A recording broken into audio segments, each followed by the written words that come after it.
Right now, you think you're awake. You woke up this morning, got out of bed, maybe checked your phone, went about your day.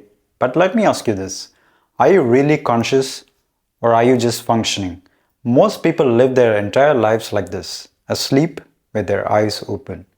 What if I told you that true consciousness is rare, that most people will go their entire lives never experiencing it?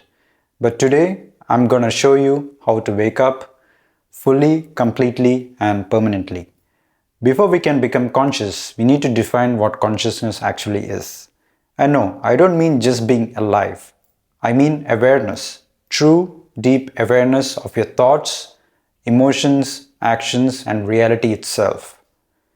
Think about this. Right now, you are hearing my voice, but are you fully aware of the act of listening, or are you just hearing? That pause you just experienced, that's a space where real consciousness exists.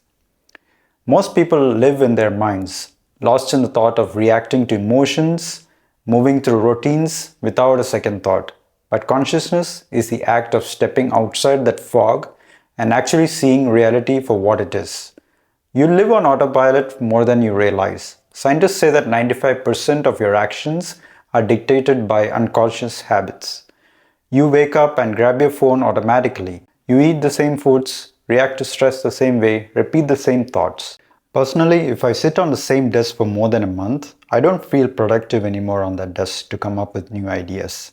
But it is good enough to do repetitive tasks. And here's the scary part. This autopilot mode keeps you asleep. It keeps you reacting instead of choosing. The first step to wake up is learning to observe. Right now, stop. Take a deep breath, just watch your thoughts. Don't engage, just observe. Most people are their thoughts. But consciousness begins when you realize that you are not your mind, you're the observer behind it. Imagine being a security guard watching a monitor. That's how you should observe your own mind. Just watch, no judgment, no attachment, no awareness. A few years ago, I was making a presentation to my entire team, including a set of directors. A few minutes into that presentation, I felt so confident that my body was making the presentation and I was just observing and even thinking about other important things. And because of that, everybody loved the presentation because I was at ease and so was everybody else. That was a clear example of presence. Now we break the script. To wake up, you must disrupt your programming. Try this. Change small routines. Notice when you act automatically and interrupt it. Every time you do this, you send a signal to your brain saying, wake up. Consciousness is a choice. Now the most powerful shift, presence. Consciousness is not about thinking more. It's about thinking less and experiencing more. Right now, feel your breath. Feel your feet on the floor. Feel the weight of your body. That's reality. Everything else is mind noise. The more you practice presence, the more you will realize this moment is all there is. The most important outcome of this is that you will start loving yourself more rather than chasing people for love. Nowadays, I'm so in peace with myself that I love spending time on my own, whether it is going to the city or doing any activity. Your body is all that is really yours. Rest everything will come and go. So why not enjoy that what is in your control and enjoy that deep bond? So here's your challenge. For the next 24 hours, live in full awareness. No autopilot, no distractions, just pure conscious living. And then tell me in the comments, what did you see that you never noticed before? This brings me to the next set of points once you start being conscious. Belief. You are what you believe. Imagine a child who is constantly told, you're not good enough. That belief follows them into adulthood, shaping their confidence, and they become enslaved to other people.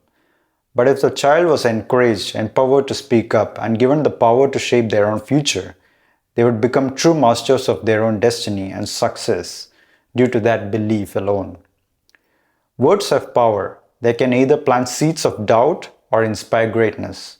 So next time, instead of saying, I always fail, say, I am learning from this. Your words create your reality. It's not all about you. What others do is a reflection of their own reality, not yours. When you stop thinking everything is about you, you free yourself from unnecessary suffering. For example, if someone criticizes your work, ask yourself, Is this about me or about them? Mostly negativity is about the other person, not you. It could have been that someone criticized them badly about their work and they simply push that feeling onto you, making you the victim. Your work would have been absolutely perfect. The next point is about asking questions. Always ask when you're in doubt. Never make your own version of something on your mind if you are in doubt. The reason for something should always be clear and it should come from the person causing that feeling in you. This helps to clear any wrong assumptions that you create in your own mind.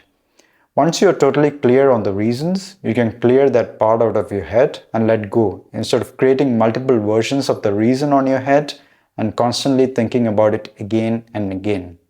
Do only what you can. We have all had those days when we feel very energetic and powerful after a good night's sleep or a great night out with your loved ones. On those days, you may be able to perform much higher than your normal days. You need to understand that not all days are the same. Some days you may not have rested well, so you can only perform up to half your full potential. Do not try to drink 10 cups of coffee and change that. Your body will negatively react to it later. If you found this video helpful, just like and subscribe, and remember, stay awake.